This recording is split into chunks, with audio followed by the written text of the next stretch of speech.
अल्लाहुम्मा सल्ली अला मुहम्मद व अला आलि मुहम्मद कमा सल्लैता अला इब्राहीम व अला आलि इब्राहीम इन्नका हमीदुम मजीद।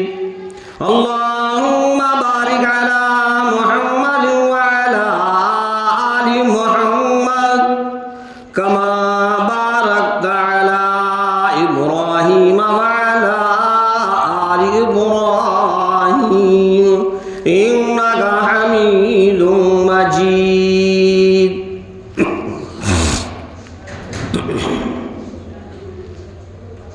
मोहतरम हज़रात,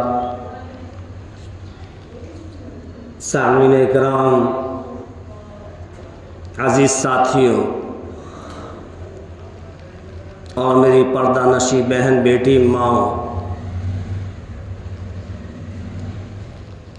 एक बहुत अहम और बड़ा मुबारक और बड़ी फजीलतों वाला महीना आने वाला है। ये शाबान का महीना, ये भी बड़ी फजीलतों वाला महीना है। मैंने बतलाया था पिछले जुमे को, जो रात गुजर गई उसकी भी बड़ी फजीलत है। और इसके बाद जो महीना आने वाला है, अल्लाह तबारक ताला ने 12 महीने बनाए और उन 12 महीनों में रमजानुल मुबारक को सबका सरदार बनाया।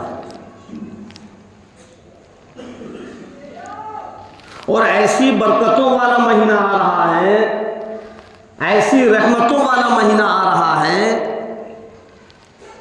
कि अल्लाह की बरकतें, अल्लाह की रहमतें आम हो जाती हैं। कुरान पाक के अंदर परवरदिगार आलम ने 12 महीनों में से सिर्फ एक महीने का नाम कुरान पाक में लिया।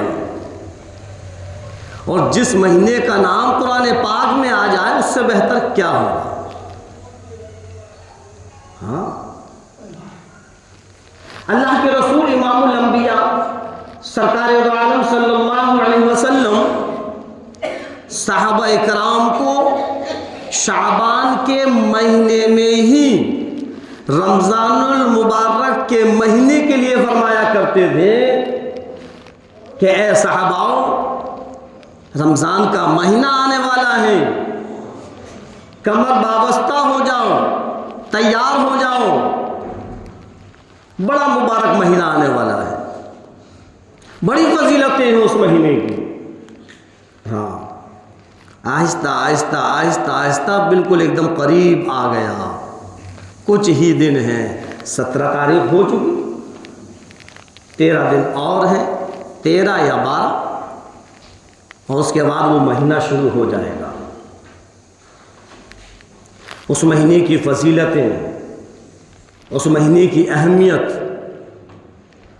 क्या है, उसको बताने से पहले मैंने पिछले हफ्ते बतलाया था लैलतुल बरात के ऊपर कि अल्लाह तबारक ताला उस रात में सबकी मग़फ़िरत करता है, लेकिन 6 लोगों की मग़फ़िरत नहीं करता, बतलाया था।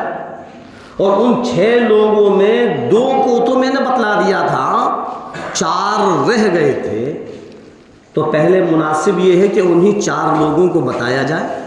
हमारे बहुत से हज़रात हैं, बहुत से नौजवान साथी हैं, बहुत सी हमारी बहन बेटियां माँ हैं, वो ये सोच रही हैं कि मौलाना ने पिछले हफ्ते कहा था कि 4 लोगों को बतलाया जाएगा, वो 4 लोग कौन से हैं। एक हफ्ते से वो सोच कर बैठे हुए हैं कि उन 4 लोगों का क्या काम है, 4 लोग कौन से हैं। ऐसी कौन सी गलती उन लोगों से हुई कि अल्लाह तबारक ताला ने ऐसे मुबारक रात में भी उनको माफ़ करने के लिए, उनके गुनाहों को बख्शने के लिए, उनकी गलतियों को माफ़ करने के लिए फरमाया कि उनकी मग़फ़िरत नहीं होगी।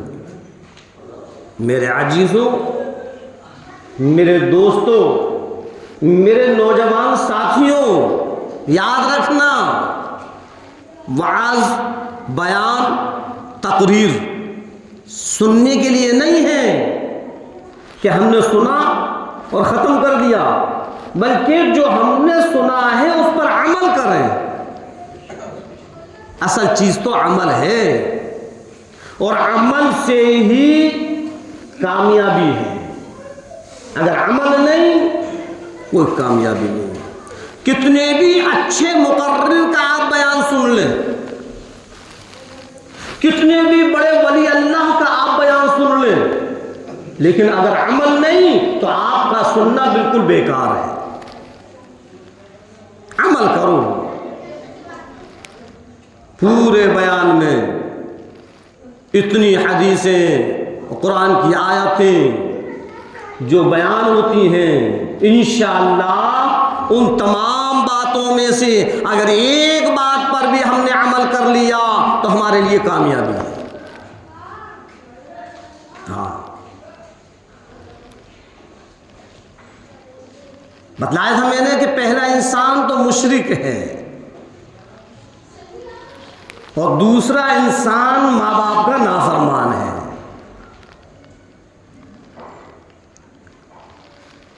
अब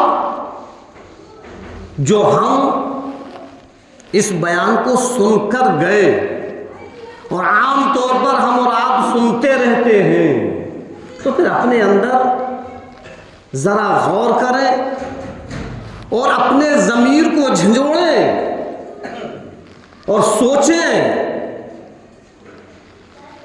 कि बयान सुनने के बाद, कुरान और हदीस सुनने के बाद फिर भी हमारा हाल ये है कि अपने माँ बाप को नाराज किए हुए हैं, तो फिर सुनने से फायदा क्या है? क्या फायदा? इधर सुना और इधर खत्म।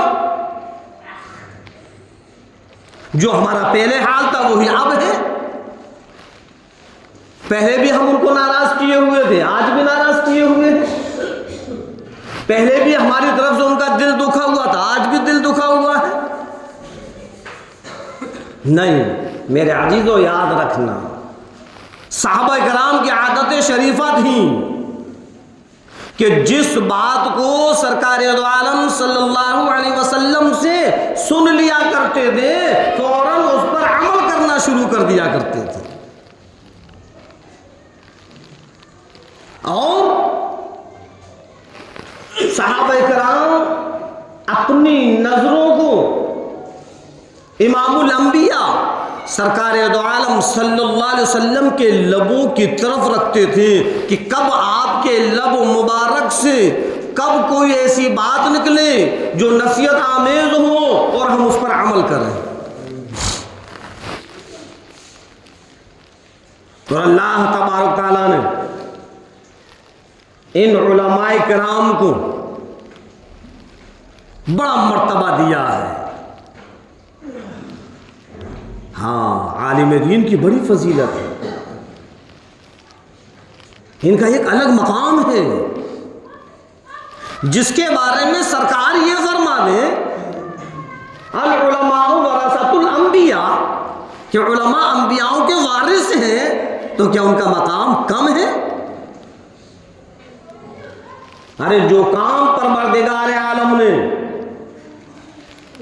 अपने नबियों से लिया, अपने रसूलों से लिया, अपने पैगंबरों से लिया, नबुव्वत का रजिस्टर बंद हो गया। अब कोई रिसालत नहीं, कोई पैगंबरियत नहीं, कोई नबुव्वत नहीं। इमामुल अंबिया सरकार दो आलम सल्लल्लाहु अलैहि वसल्लम आखिरी पैगंबर थे, आखिरी नबी थे, आखिरी रसूल थे। अल्लाह तबारक तआला ने नबुव्वत का रजिस्टर बंद कर दिया, और ये सारी की सारी जिम्मेदारी उलमाए किराम के ऊपर परवरदिगार आलम ने डाल दी। और मेरे उलमाओं, जो काम नबी किया करते थे, अब नबी तो कोई नहीं। इमामुल अंबिया सरकार दो आलम सल्लल्लाहु अलैहि वसल्लम की बातों को, आपके फरमानों को, आपके हदीस पाक को, कुरान करीम की आयत को लोगों तक पहुंचाओ, लोगों को समझाओ। अब ये तुम्हारी जिम्मेदारी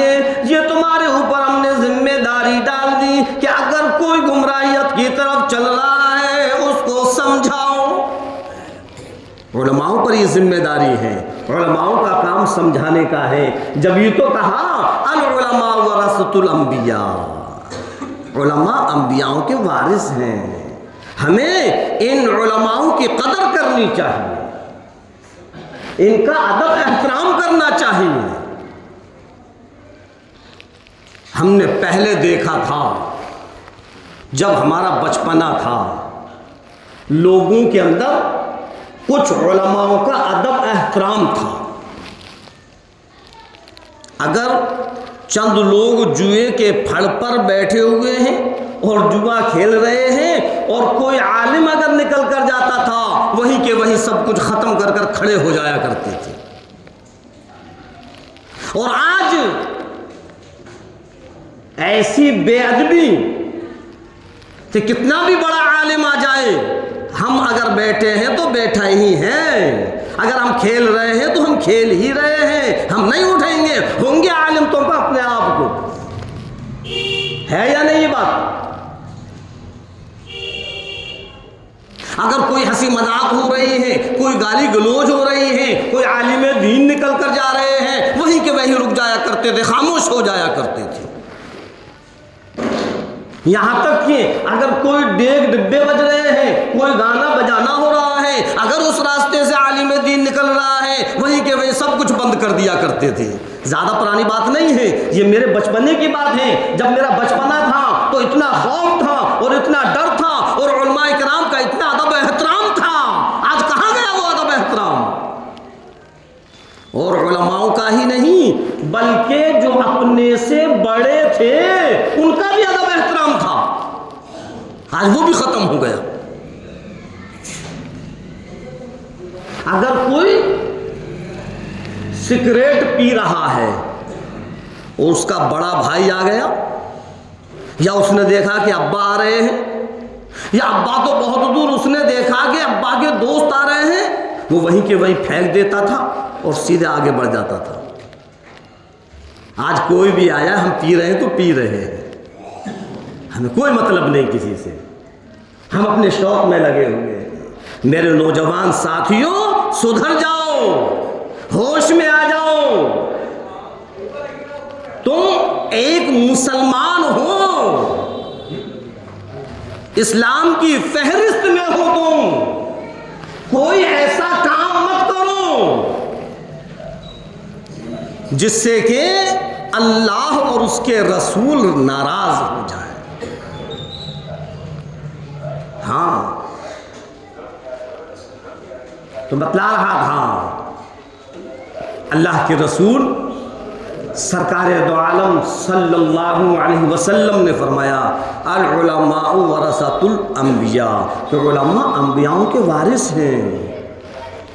इनकी बातों पर, इनके बयान पर, इनकी तकारीर पर हम अमल करें। अल्लाह ने दिमाग दिया है, देखें और सोचें कि ये क्या कह रहे हैं। ये नहीं है बस सुना और सुनने के बाद ख़त्म, कोई फ़ायदा नहीं। तो बतला रहा था कि पहला मुशरिक और दूसरा माँ बाप का नाफरमान। अल्लाह ने माँ बाप का मर्तबा रखा है। माँ बाप का कभी दिल दुखाएं और ये सोचे कि हम कामयाब हो जाएं, कभी कामयाब नहीं हो सकते। माँ बाप होते हैं। और तीसरा इंसान जो सरकार दो आलम सल्लल्लाहु अलैहि वसल्लम ने बतलाया कि ऐसी मुबारक रात में उसकी भी मग़फ़िरत नहीं होती, वो है क़ता रहमी करने वाला। जानते हो क़ता रहमी किसे कहते हैं? अपने रिश्तेदारों से बातचीत, आना जाना सब खत्म कर देना। कहते नहीं, अजी तुझसे तो मौत जिंदगी हमने खत्म कर दी। कहना बड़ा आसान है, लेकिन हमने इसका अंजाम नहीं सोचा।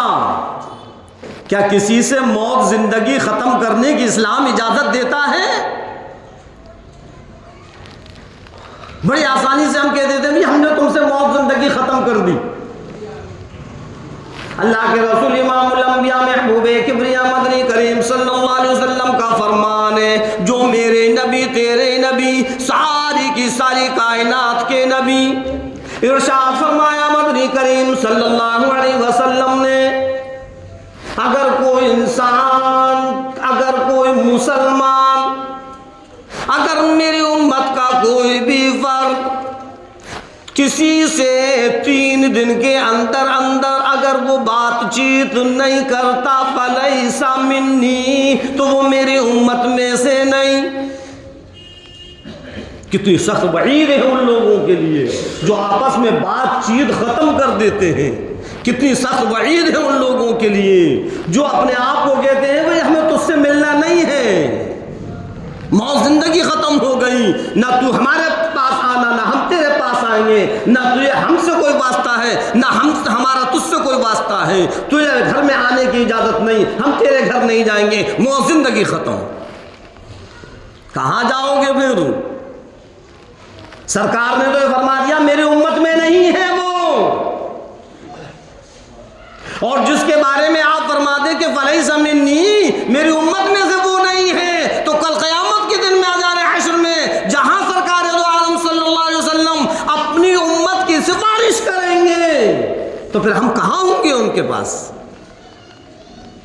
कभी सोचा? छोटी छोटी बातें तो होती रहती हैं, ये शैतान है और शैतान आपस में लड़वाता रहता है। इसका मतलब ये नहीं है कि अपने दिल में उसकी तरफ से कपट बांध ले। हाँ, अगर ऐसा हमने कर दिया, हमने बातचीत खत्म कर दी, तो फिर हमारी गिनती उम्मत में नहीं है। मैं नहीं कह रहा, सरकार दो आलम सल्लल्लाहु अलैहि वसल्लम फरमा रहे हैं फलैसा मिन्नी, तो वो हम में से नहीं है, मेरी उम्मत में से नहीं है। कितने दिन के लिए? 3 दिन के अंदर अंदर अगर वो ना बोले, हमें तो सालों हो जाती हैं, बात ही नहीं करते। और फिर एक चीज और है, क्या सोचते हैं गलती मेरी नहीं थी, गलती तो इसकी थी, अगर ये पहले बोलेगा तो मैं बोलना शुरू कर दूंगा। अरे गलती किसकी भी हो, जो पहले सलाम करेगा उसको नेकियां ज्यादा मिलेंगी, किसी की भी गलती हो, छोटा हो या बड़ा हो। तू अपने इस गुरूर और घमंड में मत रहे कि मैं बड़ा हूं, मैं बड़े होकर पहले कैसे बोलूं, ये छोटा है ये पहले बोले। नहीं, तू अगर पहले बोलेगा तुझको नेकियां ज्यादा मिलेंगी। वो छोटा है, छोटे पर शफकत करने के लिए फरमाया, और छोटे के लिए बड़ों का अदब करने के लिए फरमाया। हम तो इन सारी चीजों को भूल गए हैं। इरशाद फरमाया मदनी करीम सल्लल्लाहु अलैहि वसल्लम ने, फलैसा मिन्नी, वो मेरी उम्मत में से नहीं, जो 3 दिन के अंदर अंदर अगर आपस में गुफ्तगू ना करें, अगर बातचीत ना करें, नफरत इतनी बढ़ गई, दुश्मनी इतनी बढ़ गई, दिलों के अंदर ऐसी दरार पैदा हम और आपने कर ली कि सारी की सारी बातचीत खत्म कर दी। आओ मेरे मुसलमान भाइयों, आओ 15वीं सदी के लोगों, इमामुल अंबिया महबूबे किबरिया सरवरे कौनैन सल्लल्लाहु अलैहि वसल्लम के फरमान पर गौर करें। इरशाद फरमाया मदनी करीम सल्लल्लाहु अलैहि वसल्लम ने उन लोगों के लिए जो आपस में दुश्मनियां पैदा कर लेते हैं, ऐसी लड़ाइयां हो जाती हैं कि बातचीत खत्म कर देते हैं, फरमाया 3 दिन के अंदर अंदर बात शुरू कर दो, वरना मेरी उम्मत में से नहीं। ये तो जमाने जाहिलियत में हुआ करता था कि नस्लों लड़ाइयां चला करती थी, नस्लों दुश्मनियां होती थी। उस जमाने जाहिलियत की बातों को आप सल्लल्लाहु अलैहि वसल्लम खत्म करने के लिए आए थे, और आज हमने भी उन्हीं बातों को अपने अंदर पेवस्त कर लिया। हम भी आपस में दुश्मनियां करने लगे। याद रखना है मुसलमानों, मजहब इस्लाम मोहब्बत सिखलाता है, दुश्मनी नहीं सिखलाता। आपस में मिलजुल कर रहो, आपस में मोहब्बत के साथ रहो। सारे के सारे जितने भी मुसलमान हैं सब आपस में भाई भाई हैं, कहीं का भी हो, किसी भी बिरादरी का हो। बिरादरी और चलती है, ये फला बिरादरी का है, ये फला बिरादरी का है, वो ये है, वो है। मेरे अजीजों, इस्लाम मजहब इस्लाम में कोई बिरादरी नहीं है। मुसलमान है वो हमारा भाई है, किसी भी बिरादरी का। दुश्मनी मत रखो, मोहब्बत पैदा करो। जब आपस में मोहब्बत से रहोगे, जब आपस की दुश्मनियों को ख़त्म करोगे, जो ये कता रहमी हम और आपने कर कर रखी है, जब इस कता रहमी को हम ख़त्म कर देंगे, अल्लाह भी खुश और अल्लाह के नबी भी खुश।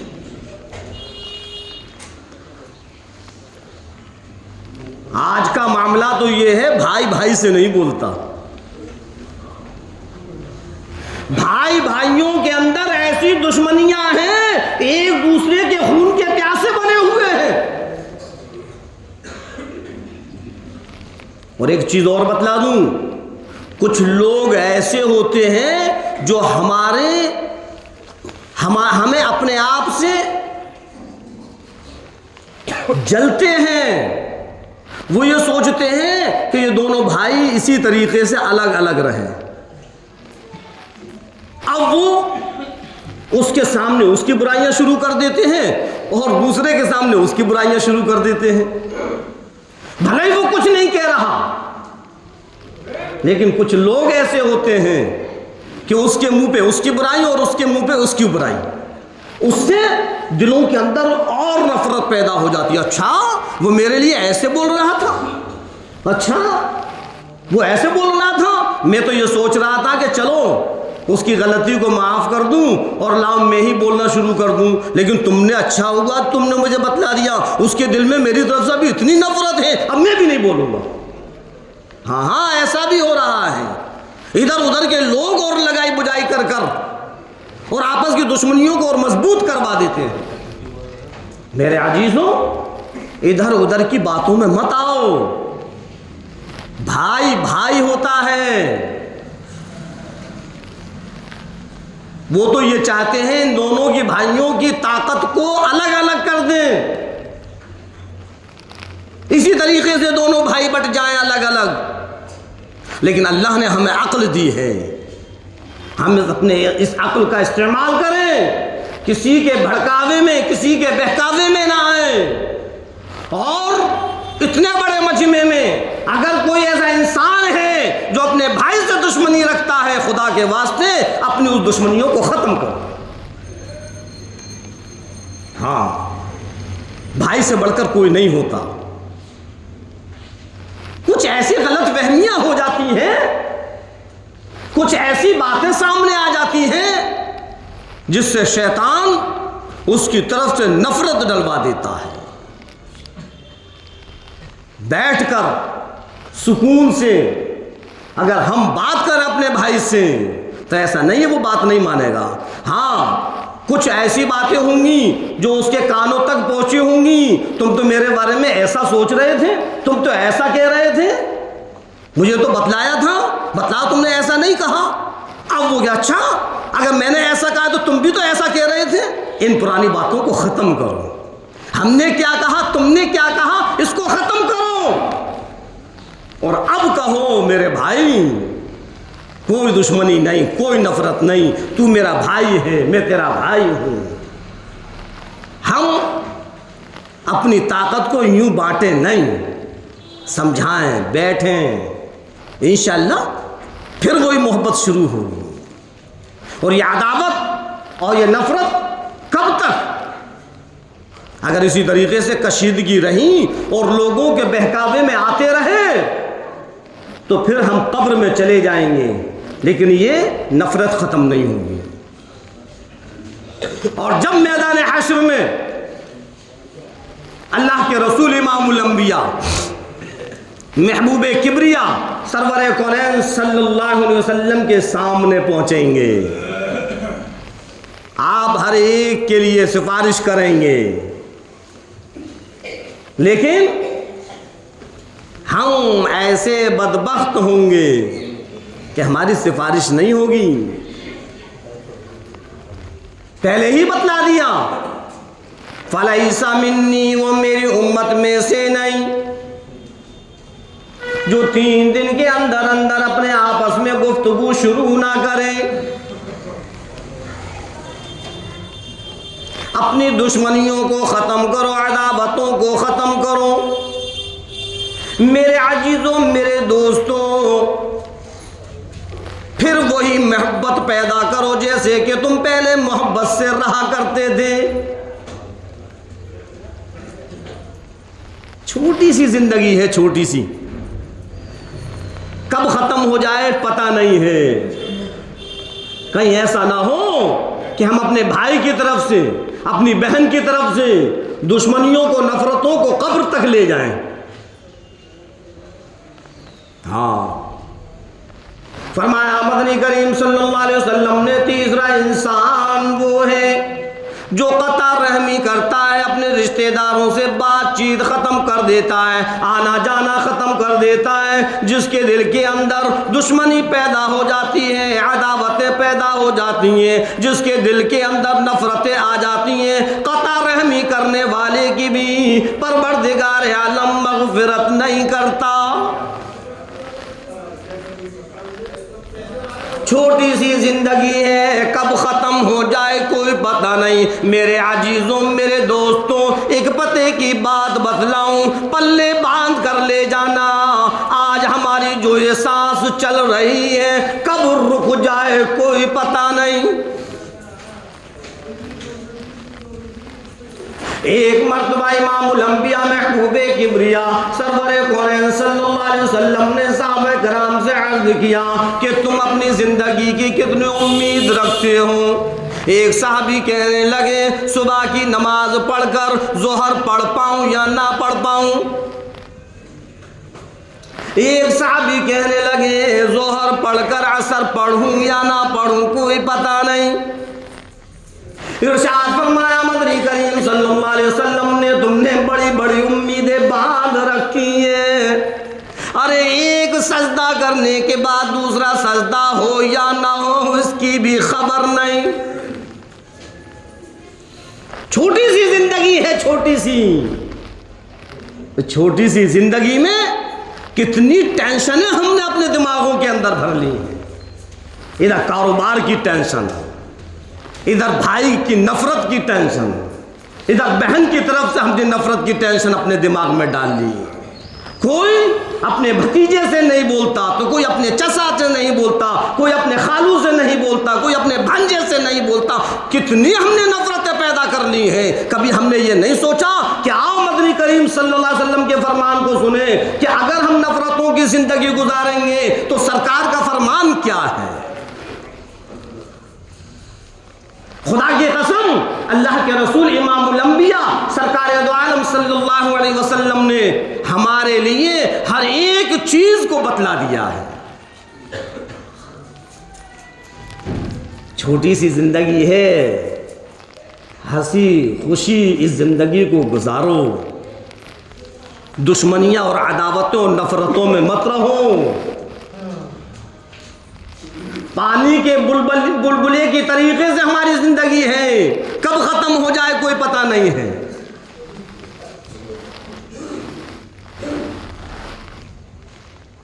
इसीलिए तो फरमाया कि जब भी किसी से मुलाकात हो सलाम करो। सलाम का रिवाज खत्म हो गया। हाँ, हम अगर किसी को सलाम करते हैं और कोई ऐसा इंसान है जो अजनबी है, उसने अगर हमें सलाम कर लिया तो हम उसको पलट कर देते हैं, कौन है ये, यानी जान पहचान का सलाम रह गया। अजनबी अगर सलाम कर रहा था हम उसको पलट कर देख रहे हैं कि कौन है, मैं तो इसको जानता भी नहीं, जबकि सलाम में कोई जान पहचान नहीं है। कोई भी हो मुसलमान है, सबसे पहले उसको सलाम करो। यह सलाम मोहब्बतों को पैदा करता है, यह सलाम दुश्मनियों को ख़त्म करता है, यह सलाम दिल के अंदर जो नफरतें हैं उनको निकाल कर फेंक देता है। यहाँ तक फरमाया कि घर के अंदर अगर तुम्हें 10 मरतबा निकलना है और 10 मरतबा जाना है तो जब भी जाओ सलाम कर कर जाओ, और जब भी निकलो सलाम कर कर निकलो। कितने हैं हम और आप जो कि घर में जब भी जाते हैं सलाम करते हैं, अजी भूल जाते हैं। क्यों भूल जाते हैं? कभी खाना खाना नहीं भूलते, कभी पानी पीना नहीं भूलते। मजहब इस्लाम ने जो जिंदगी गुजारने का तरीका बतलाया है, उस तरीके पर जिंदगी गुजारो, उस तरीके पर जिंदगी गुजारो। अपनी मनमानी नहीं चलेगी। तो बतला रहा था कि सलाम करना शुरू करो, कितना भी बड़ा दुश्मन क्यों ना हो हमारा, हम अपनी तरफ से बिल्कुल दिल को साफ रखें और हर मोड़ पर जहां वो मिले उसको सलाम करें। पहली बार करेंगे जवाब नहीं देगा वो, दूसरी बार मिलेगा फिर करेंगे नहीं देगा, तीसरी बार करेंगे नहीं देगा। जब हम बराबर करते रहेंगे एक दिन उसके दिल में भी ये बात आएगी कि देखो मैं तो इससे नफरत रखता हूं, मेरे दिल में कितना बुग़्ज़ है इसके लिए, कितनी दुश्मनी है, लेकिन ये हर मोड़ पर मुझे सलाम करता है।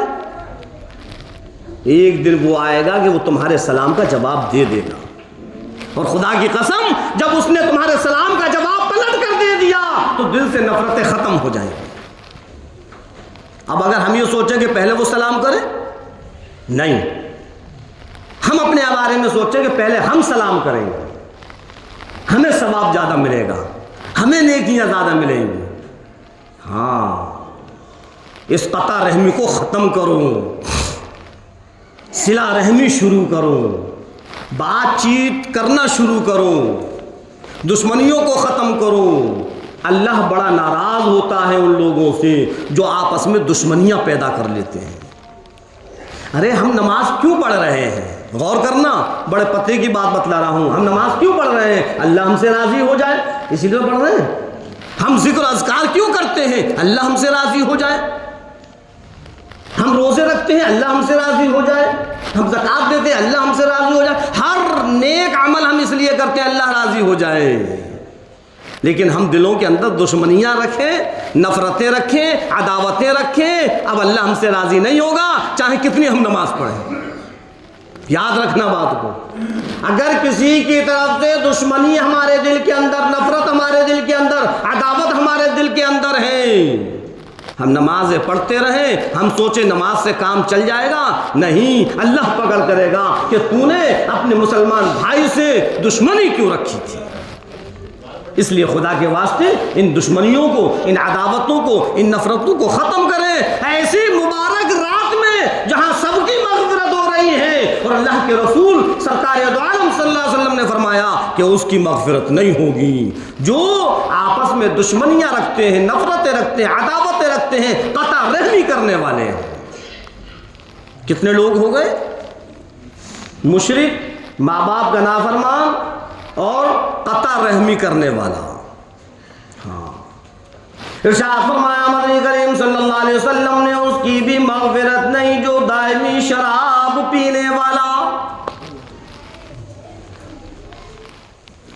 अल्लाह ने शराब को हराम किया है। ये शराब ऐसी नहूसत वाली चीज है कि हमारे नौजवान भाइयों की जिंदगियां बर्बाद कर रही है।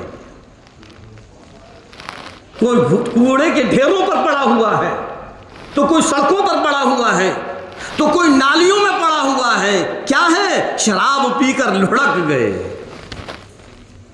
शराब पीकर होश नहीं रहता। कुत्ता हमारे मुंह पर पेशाब कर दे, हमें पता ही नहीं।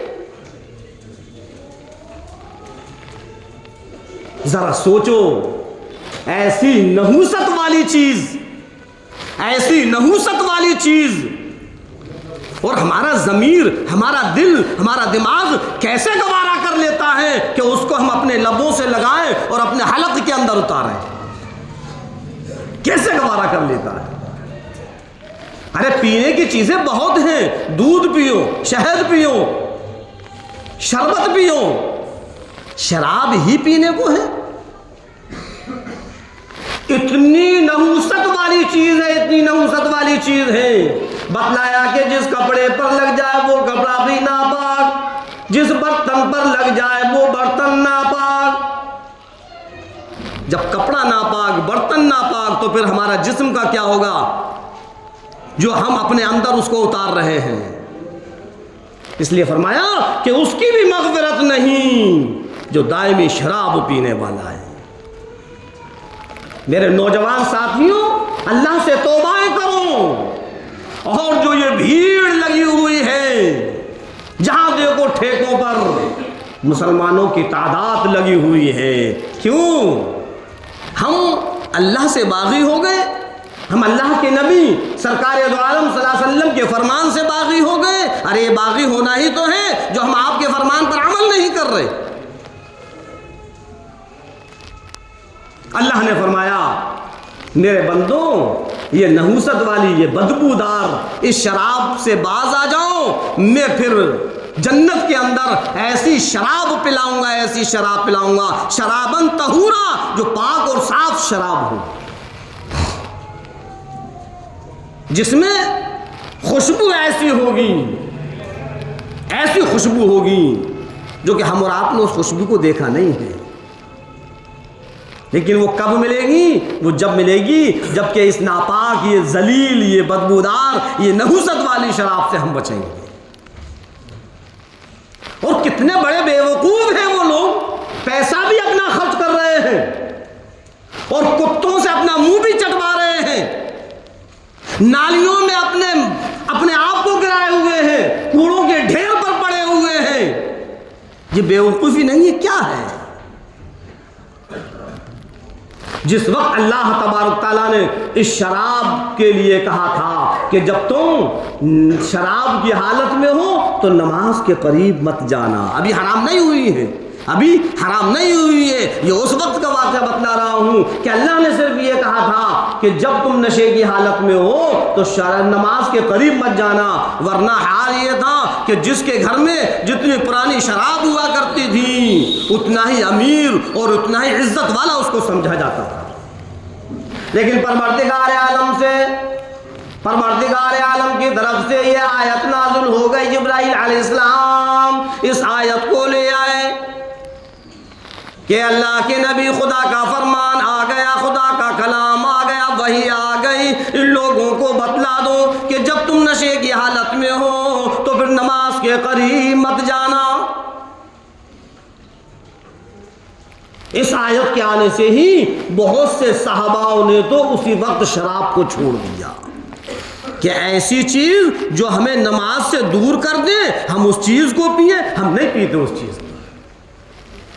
बहुत से सहाबाओं ने उसी वक्त उसको छोड़ दिया था। और फिर बाद में जब अल्लाह तबारक ताला ने शराब को हराम कर दिया, जब शराब की हुर्मत आ गई, जब आयत पाक नाजिल हो गई, तो फिर हाल ये था कि जिसके बर्तन में शराब थी वो भी पलट दी, जिसके मटके में शराब थी वो भी पलट गई, यहां के अगर कोई पिए हुए था, मुंह में थी, तो वो भी कुल्ली कर दी। और आज हम और आप कितने वाज और कितने बयान सुनते हैं। अरे ये मौलवी या उलमा अपनी तरफ से नहीं कहते, ये भी सरकार दो आलम सल्लल्लाहु अलैहि वसल्लम के फरमान को बतलाते हैं। हमने कितनी मर्तबा सरकार दो आलम सल्लल्लाहु अलैहि वसल्लम के फरमान को सुना, उसके बाद भी हम उस शराब से बाज नहीं आते।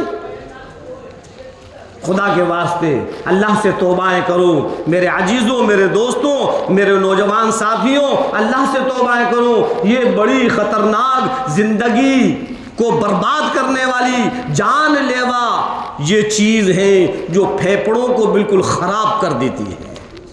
हम जानते हैं इस चीज़ को कि फेफड़े ख़राब हो जाते हैं, उसके बाद भी हम पी रहे हैं। बाज आ जाओ इससे। फरमाया मदनी करीम सल्लल्लाहु अलैहि वसल्लम ने कि शराब पीने वाला जो दायमी शराब पीने वाला है, अल्लाह उसकी भी मग़फ़िरत नहीं करता।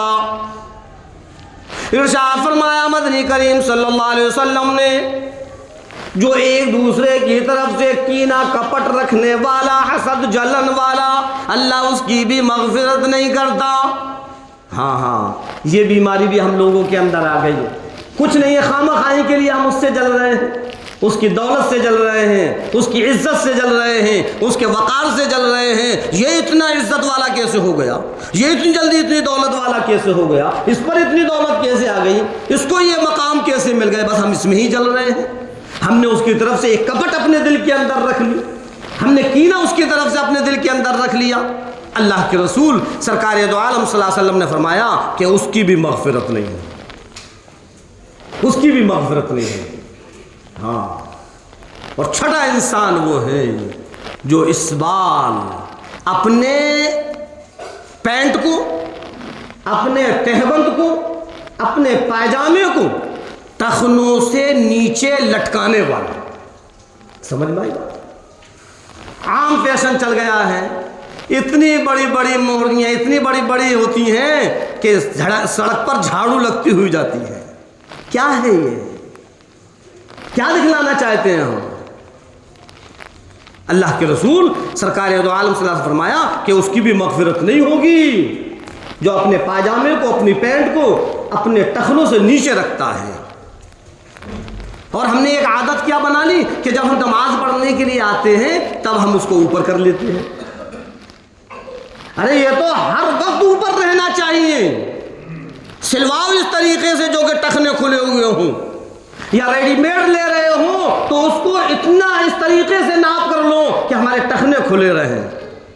शान ख़त्म नहीं होगी, तुम्हारा वक़ार ख़त्म नहीं होगा, तुम्हारी इज्जत में दाग नहीं लगेगा अगर टखने खोल कर चलने लगोगे।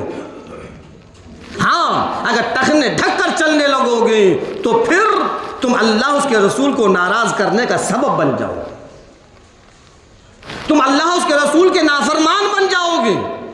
और जो अल्लाह उसके रसूल का नाफरमान बन जाए तो फिर वो कभी कामयाब नहीं हो सकता। ये 6 लोग हैं, अल्लाह इनकी मग़फ़िरत नहीं करता। उस रात में भी जो मुबारक रात निकल चुकी, इंशाअल्लाह अब अगले जुमे से रमज़ानुल मुबारक के बारे में बताया जाएगा कि उसकी फजीलतें क्या हैं, अल्लाह ने उसका क्या मकाम रखा है। अल्लाह रब्बुल इज़्ज़त हम और आपको कहने और सुनने से ज़्यादा अमल करने की तौफ़ीक़ अता फ़रमाए। व मा अलैना इल्ला